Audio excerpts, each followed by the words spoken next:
Good morning, everyone. My name is Randy Newnham, and I use he, him pronouns. Our chalice lighting this morning is a reading by Eric Hepburn. This is the time for you to light your chalice if you have one at home, while our chalice is lit in the sanctuary. We light this flame to remind us love is the center. As we grow and connect, mature and deepen, love remains at the center. When the light of truth burns all else away, love remains.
Thank you, Altair, and thank you to all of our wonderful musicians this morning, and to everyone who's helping with the service, Dan Hauk back on the tech and so on. Good morning, everyone, and welcome to the Unitarian Universalist Church of Berks County. Wherever you are this morning, however you're joining us, you are welcome here. We come to this time of worship to make meaning of our lives and the world around us, to connect to the source of life, the spirit of life, and to one another. We come to laugh, to cry, and to be in awe. I want to take a moment to share with you that we're pausing our land acknowledgments to the Lenni Lenape people as we seek ways to be in more genuine relationship with the original inhabitants of the land we occupy, and we'll share more on that in the near future. As we're gathering, I want to extend a special welcome to anyone who's visiting with us this morning. Those joining online, please take a minute to write your name in the chat box and let us know where you're joining from this morning. You'll find the UU Berks Church web address in the chat box and a link to today's order of service. You can sign up on the web page for our weekly e-newsletter. At the conclusion of today's service, we'll have fellowship time, but for now, let's take a moment to greet each other with a wave, namaste, or smile.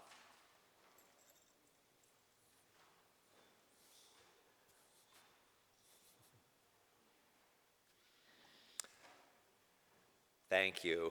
And we will now begin our reflection in song with hymn number 209, O Come, You Longing, Thirsty Souls. Please rise as you're able.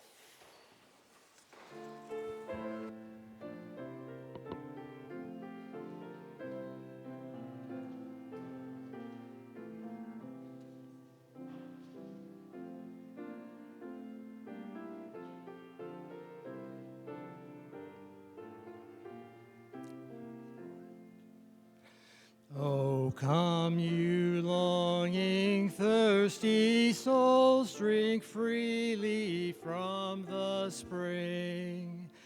And come you weary, famished folk, and end your hungering. So spend yourself on empty air, why not be satisfied?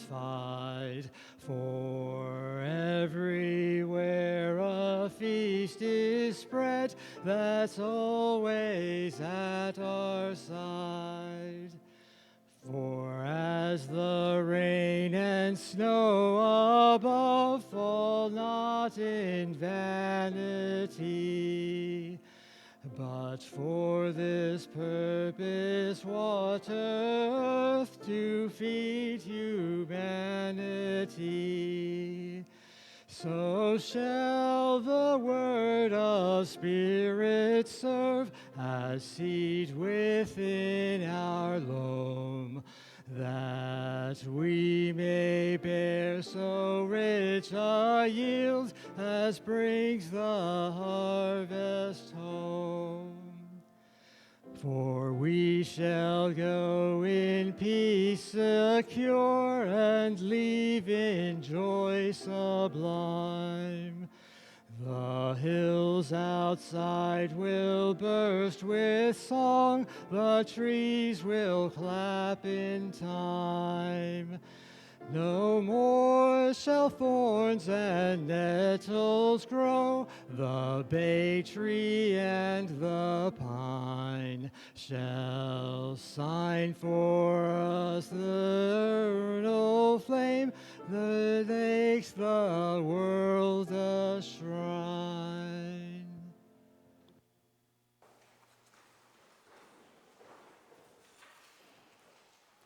Our story this morning comes from the collection A Lamp in Every Corner, our Unitarian Universalist storybook. This is a story about Hosea Ballou by Janine Grossmeyer. Over 200 years ago, in a small house in a small town on the edge of a forest of very big trees in the state of New Hampshire, there lived a small boy. His name was Hosea Ballou. Hosea, just like other children, liked to learn and do new things. He was always asking questions about what and why and how. And just like other children, Hosea liked to play. He liked to play hide and seek with his 9 older brothers and sisters. He liked to play word games inside when it was rainy, and he liked to play tag outside when it was sunny. In the winter, he liked to jump into snowdrifts. In the summer, he liked to jump into the creek. In the fall, he liked to jump into leaf piles. And in the spring, well, spring was Hosea's favorite season of all, because in the spring it would rain and rain and rain, and then Hosea could jump into the mud. Hosea, just like other children, loved mud. He liked it when it was soft and squishy. He liked it when it was thick and sticky. If it didn't rain quite enough, that wasn't a problem. Hosea would carry water to the dirt and create glorious mud puddles all on his own. He liked to poke sticks into puddles and see how deep the mud was. He liked to make mud pies and to build mud dams. He liked to jump in puddles hard with both feet and make the muddy water splash really high so that the mud splattered all over his brothers' and sisters' clothes. And he loved to step in puddles very slowly so that the mud oozed up just a little bit at a time between his toes. Yeah, Hosea loved mud. Now you can imagine not everybody in his family liked mud quite as much as Hosea did. His mother had died when he was not quite 2, so his older sisters took care of him.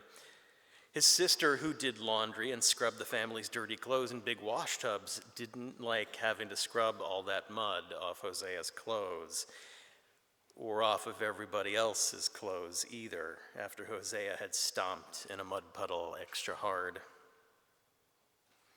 His older sister, who kept the little children clean, didn't like having to scrub all that mud off Hosea. And Hosea, just like other children, didn't like having baths either, especially when it meant he had to stand in a wash tub in front of the fire and have water dumped out over his head. But his sisters loved him, so they took him home, and they washed him and dried him and made him clean. Then Hosea's sisters went to their father and said, "Father, please tell Hosea to stop playing in the mud." "Hosea," said his father very sternly, "you should not play in the mud." "Why?"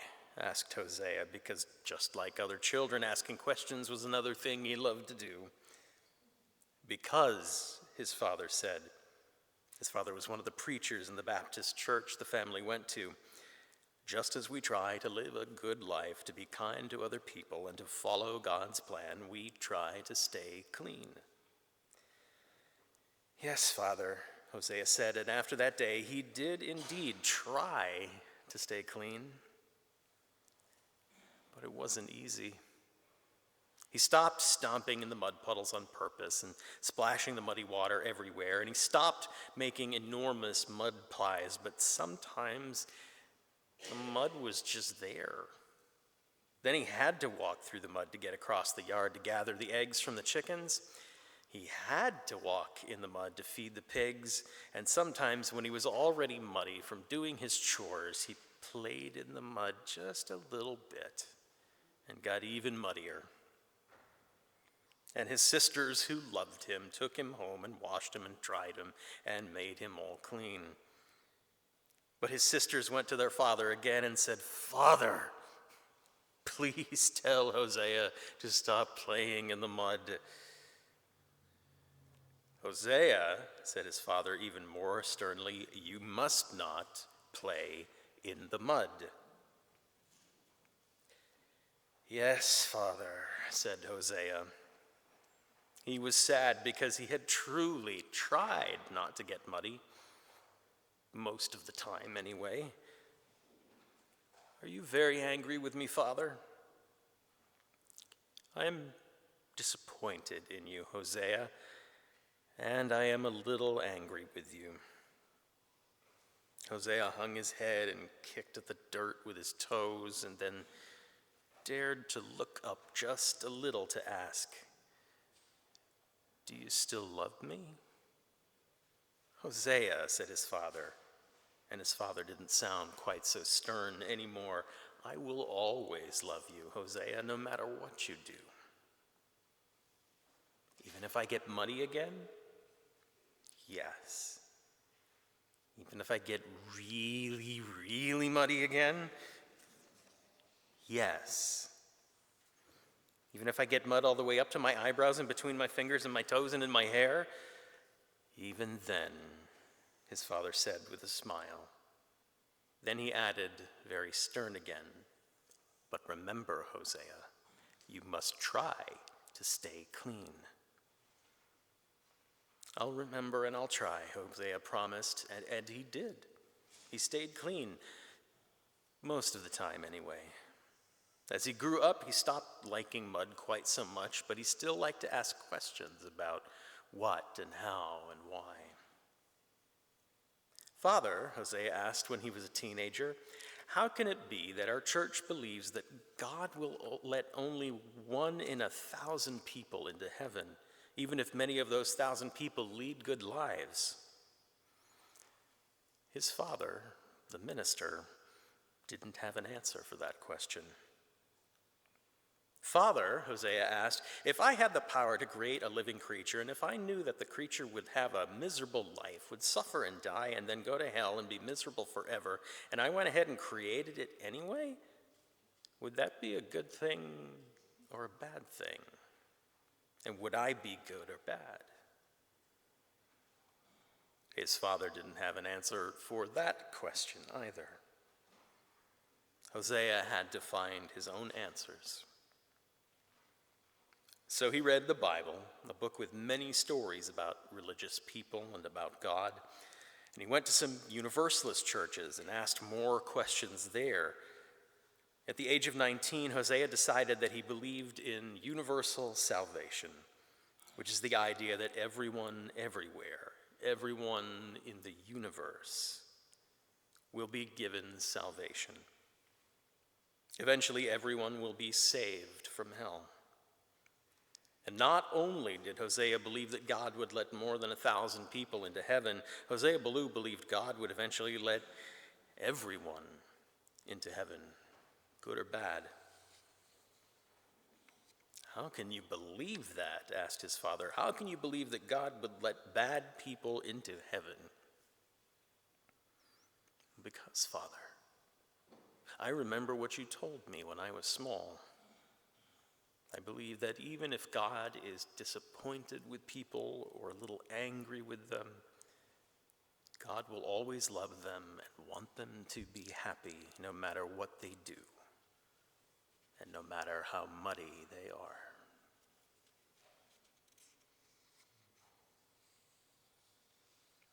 It is part of our collective spiritual practice as a community to enter into a prayerful, meditative time each week. We call this time joys and sorrows. We gather and share what is painful in our lives and what is going well. You are invited to take a few minutes to reflect on what you are carrying in your heart and mind this week. Those who are online can share their joys and sorrows in the chat box.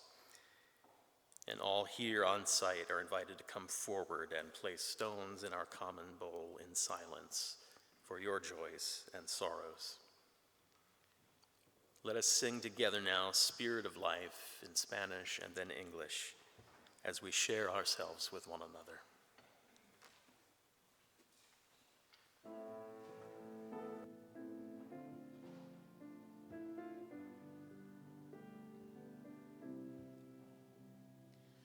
Fuente de amor, ven hacia mí y al corazón cántale tu compasión.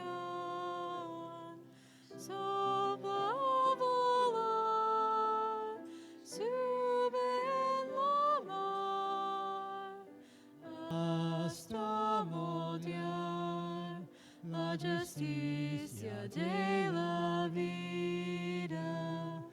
Ay, hágame, libérame,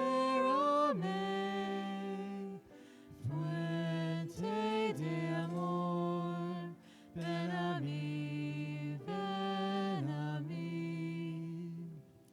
Spirit of life, come unto me. Sing in my heart all the stirrings of compassion. Blow in the wind, rise in the sea, move in the hand, giving life the shape of justice.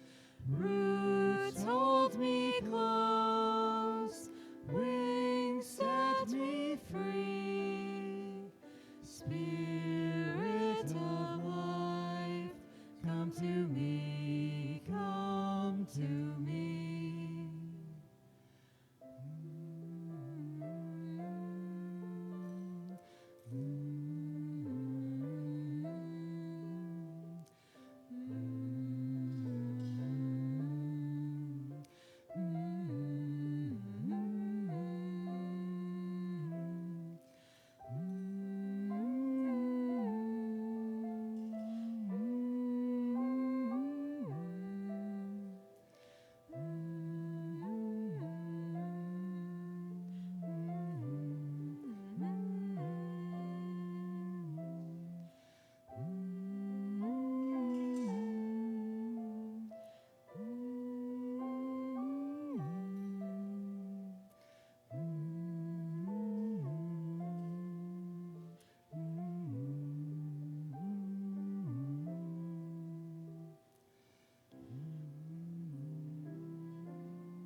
For all our joys and all our sorrows, whether we share them aloud with one another or we hold them close and quiet to our hearts, let us be together now in a spirit of prayer and reflection.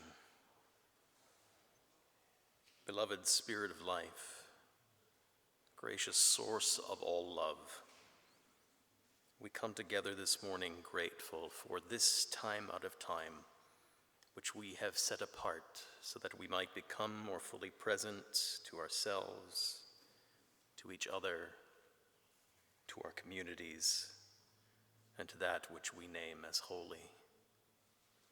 May our joys be celebrated together, our wounds be healed together, our hearts be opened together. Let us celebrate today this sacred space that we are blessed with. And let us celebrate too the community that graces its walls. Let us remember that this community is the church, and that the space without community is a shell. The community mourns together and rejoices together.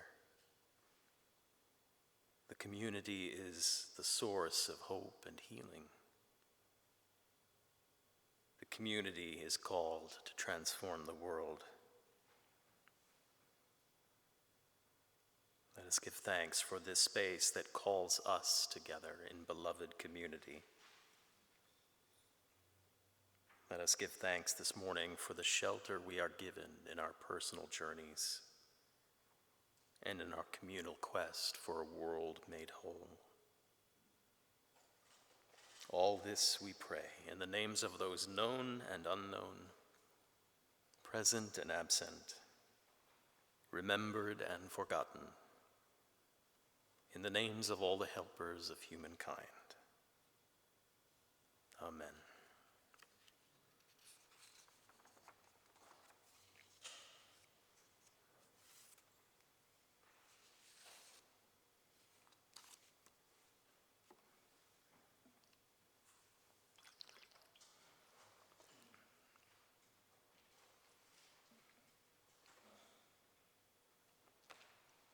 It is that magical time of year when our mailboxes and our television ad time and the pop-ups on our internet viewing are full of horrific visions of the United States of America and the condition it is in right now. Crime is rampant and the economy is terrible, and people are controlling the weather and hurling hurricanes at people they don't like. There's too many immigrants and they're taking everything away from us. We paint a picture in campaign seasons of a modern hellscape. And it's tempting to laugh it off. And it's tempting to say, this is a new thing, it'll blow over. But spreading visions of hell is as American as apple pie. It is baked into our culture and has been since the beginning. In the 18th century, America went through two phases of what came to be known as the Great Awakening. A resurgence of a strict Calvinist doctrine of faith,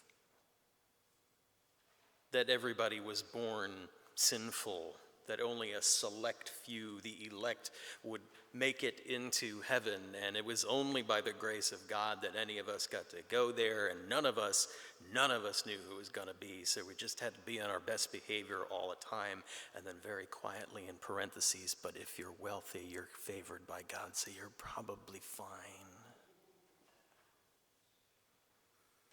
The theology of the Great Awakenings is probably best expressed in the sermon by Jonathan Edwards, Sinners in the Hands of an Angry God, which I was forced to read in high school.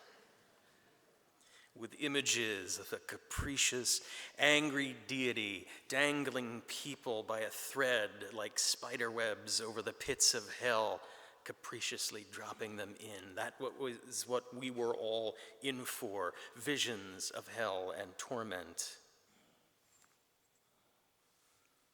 So it's no surprise that in the midst of all this, there was a need for some kind of hope, for some kind of different vision of what God was, for some reminder that God is love. And it's out of this atmosphere that universalism in America began to rise. It was a direct counterpoint to the Calvinist theologies of the Great Awakening. God was not angry. God was not capricious. God was love, and a loving God would restore everyone to him at the end of all things. Eventually, we all got to go to heaven.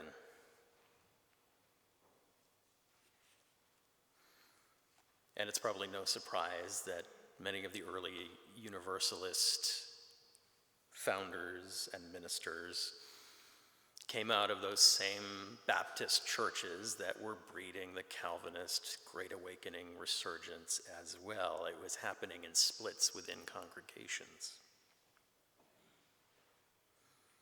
And the Universalist preachers were known for hopping on their horses and riding around the countryside and going from town to town and preaching this message of universal salvation to whoever would listen and to whoever would accept it. And maybe sometimes if enough people accepted it, they would settle down and become the minister of a congregation in the towns that they had arrived at.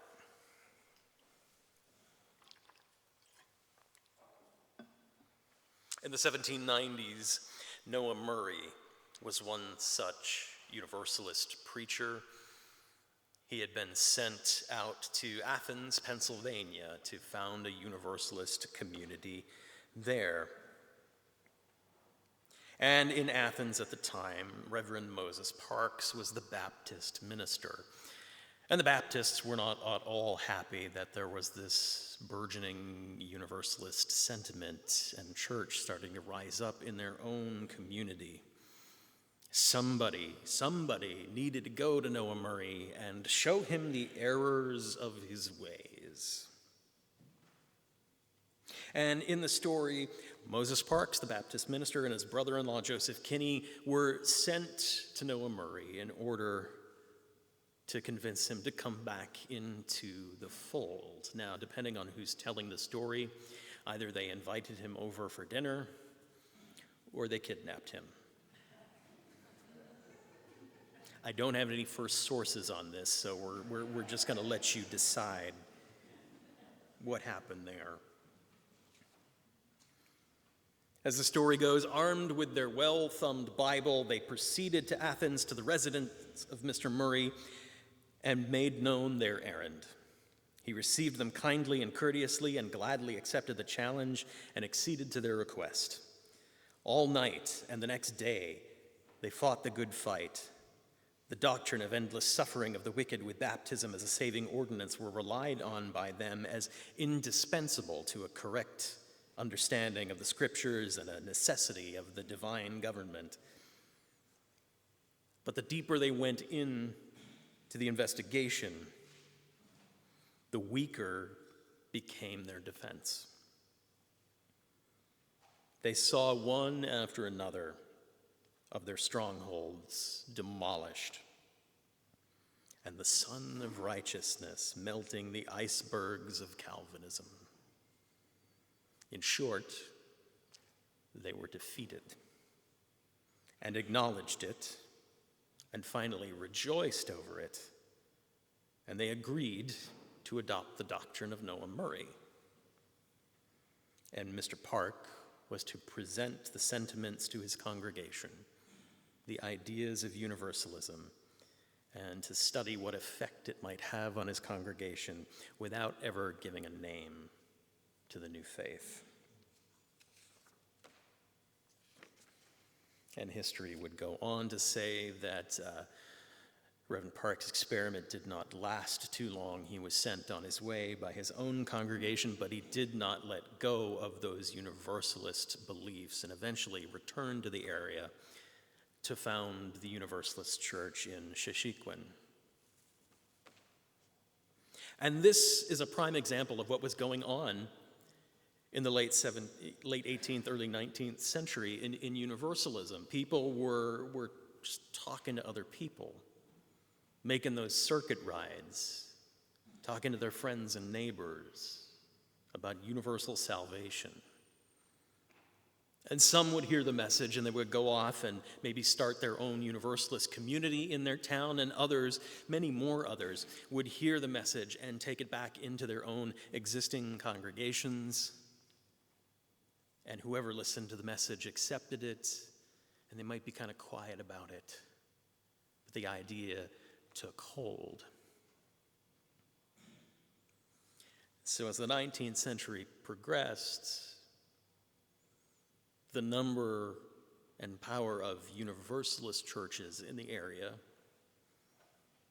actually started to decline. Not because there was no more power or no more belief in Universalism, simply because the idea had taken hold. As my history professor in seminary said, what happened was the Universalists won the argument.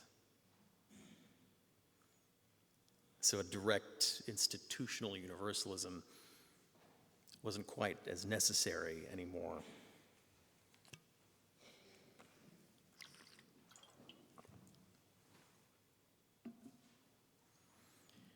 And so here we are today, with the echoes of a great awakening in resurgence, especially among who we're coming to know as the Christian nationalists, preaching explicitly some form of hell for all kinds of us.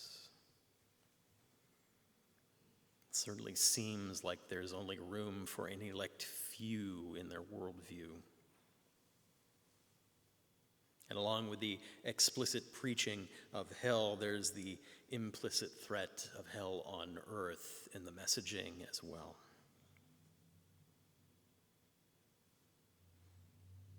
And all of a sudden, kidnapping others to try to convert them doesn't seem like a funny bit of a story anymore. Terror tactics aren't all that far-fetched.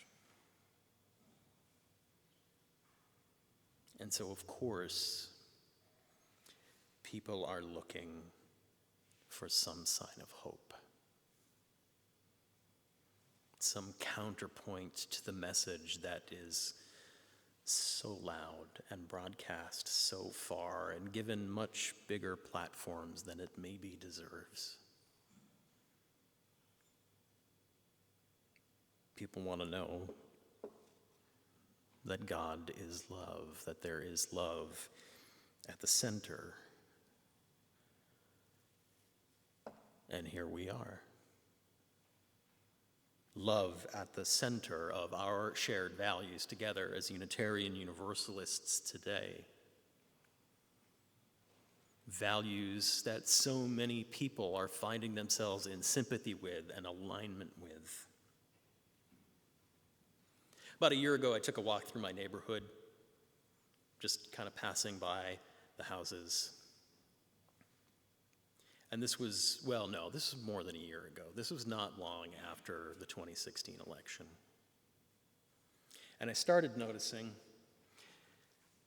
many houses in the blocks that surrounded me with these signs or something similar out front on their lawns. We believe love is love, Black Lives Matter, climate change is real, no human being is illegal, Women's rights are human rights. All genders are whole, holy, and good. And if you look carefully, right at the bottom is the logo and the website for the Unitarian Universalist Association. Now, let me be clear. I had never seen any of these people in my church ever.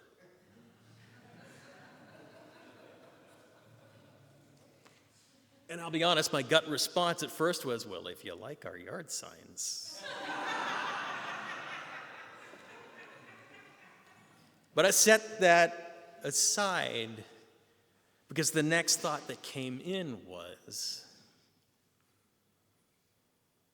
people want the message we have to offer.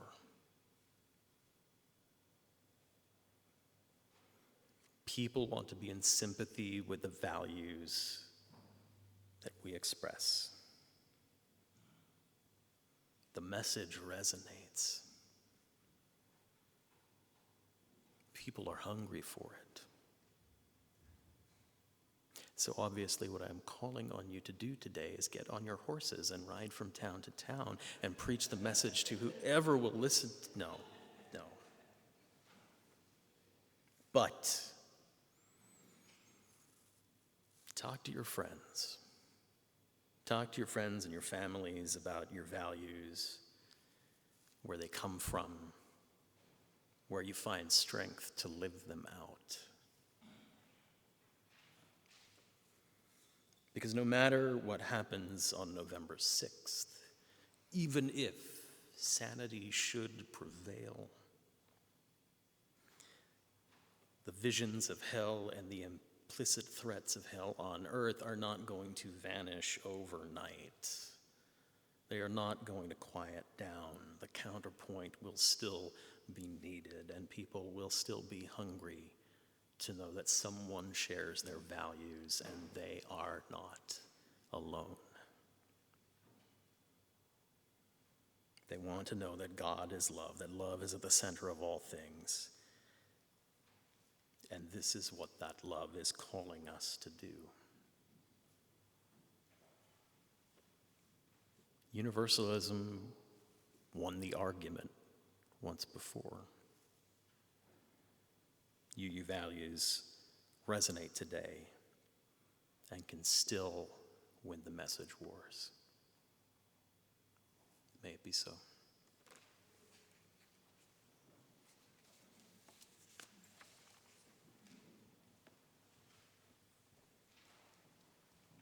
I got to read my own order of service. Let's remain in our seats and sing hymn number 95.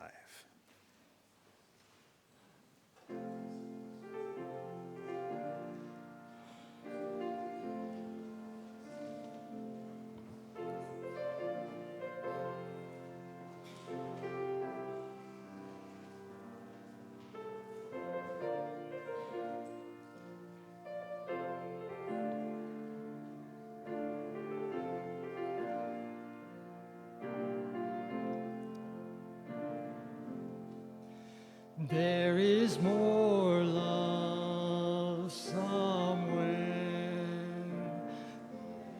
There is more love somewhere. I'm gonna keep on till I find it. There is more love somewhere. There is more hope. There is more hope somewhere. There is more hope somewhere. I'm gonna keep on till I find it. There is more hope somewhere. There's more peace. There is more peace somewhere. There is more peace somewhere. I'm gonna keep on till I find it. There is more peace somewhere. There's more joy. There is more joy somewhere. There is more joy somewhere. I'm gonna keep on till I find it. There is more joy somewhere.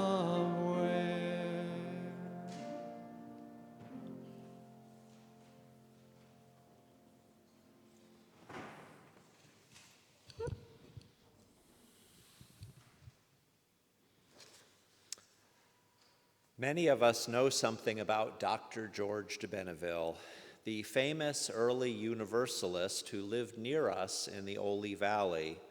His home from the 1740s still stands and has a Pennsylvania State historical marker. He had it built with a large room that could be used as a house church, where he and other visiting preachers spoke to the local farmers and also to American Indians. De Benneville had good relations with the local Indians, learning from them how to use medicinal herbs for his medical practice. About 20 years ago, our then minister, John Morgan, made an effort to buy that home for use as a UU retreat center, and we didn't succeed in that, unfortunately. Our church carries on the memory of Dr. de Benneville, both in the de Benneville room that we all pass through to reach our sanctuary, and in the de Benneville window, high above our congregation from the late 1800s. As you can see, it's inscribed to the glory of God and in honor of Dr. George de Benneville, 1703 to 1793. But some of you may not know who helped to lead the effort to start our own church, which was founded as the first Universalist church of Berks County in 1831. It was General George de Benneville Keim, the grandson of Dr. de Benneville. The doctor had moved away from Berks County in the 1750s during the French and Indian War, returning to the Philadelphia area. Yet his daughter Susanna chose to return to Berks, married, and had a number of children. Reportedly, one of Dr. de Benneville's favorite grandchildren was his namesake, George de Benneville Keim, born in Reading in 1778 in the middle of the American Revolution. George de Benneville Keim had a very successful career here in Reading. With his father, he operated the Old White Store in the center of the city, which had been started by Conrad Weiser long before the American Revolution. He later became a bank president, operated ironworks, owned several farms in Exeter Township, where I live, and even was one of the first to make wine in Berks County. He was the first president of the Reading Water Company and served as mayor of Reading. He also had a successful military career. He enlisted in the Army at age 16 in 1794, volunteering to help suppress what was known as the Whiskey Rebellion. This campaign is the only time in American history when a president personally commanded troops, when George Washington led the army to western Pennsylvania. This is also, by the way, the only time Washington stayed here in Reading, as noted in a historical marker at 5th and Penn Streets. After this, Keim continued in the local militia, eventually being named a major general in 1830, about the same time that he joined in founding our church. So we can honor the legacy of two great de Bennevilles, one often called the founder of Universalism in America, and the other the founder of our own church. Many of our members know something of the de Bennevilles, but I would like to especially note Reverend Morgan and our longtime member Nelson Simonson, who co-wrote an excellent article on Dr. de Benneville for the Historical Review of Berks County back in 2003. Nelson was a good friend and a wealth of information on church history, and many of us knew him well before he passed away last year. And so the legacy of Universalism lives on, both in our own lives and in the life of our church.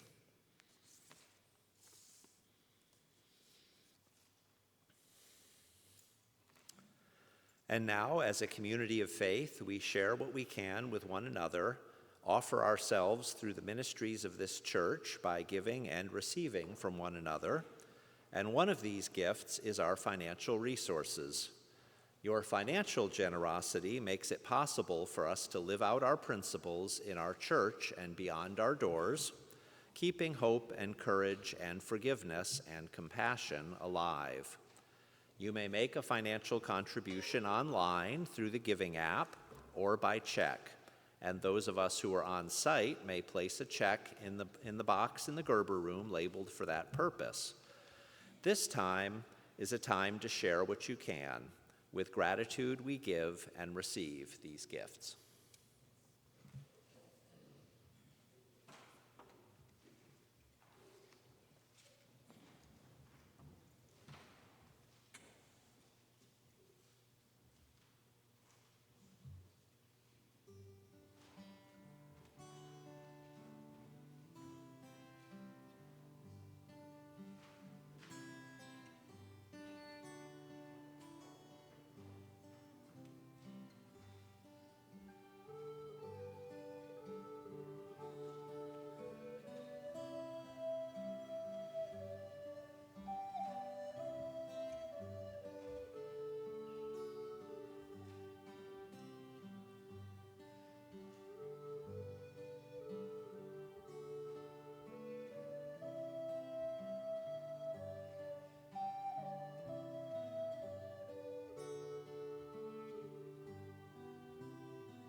Friends, please rise once more in body or spirit and join in our closing hymn number 287.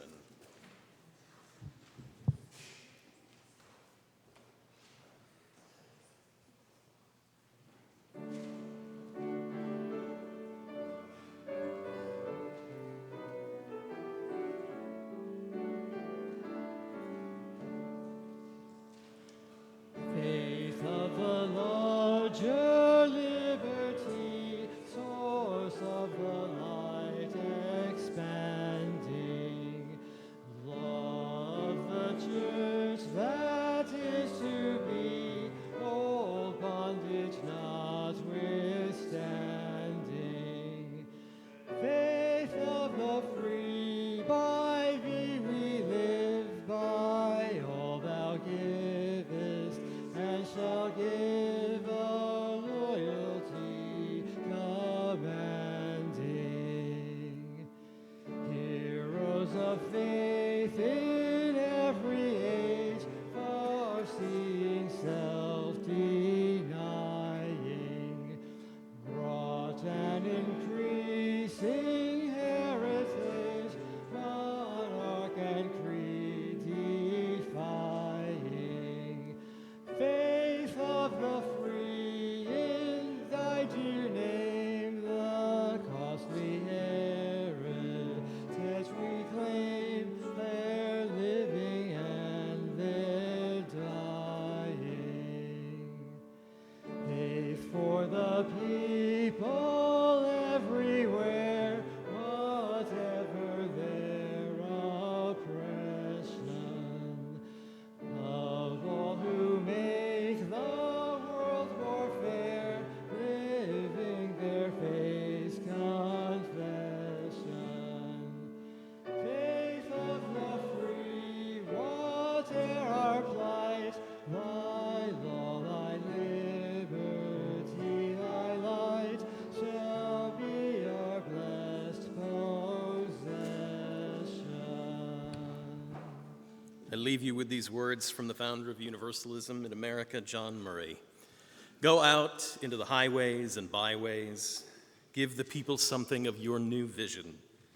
You may possess a small light, but uncover it. Let it shine. Use it in order to bring more light and understanding to the hearts and minds of men and women. Give them not hell, but hope and courage. Preach the kindness and everlasting love of God. Go in peace.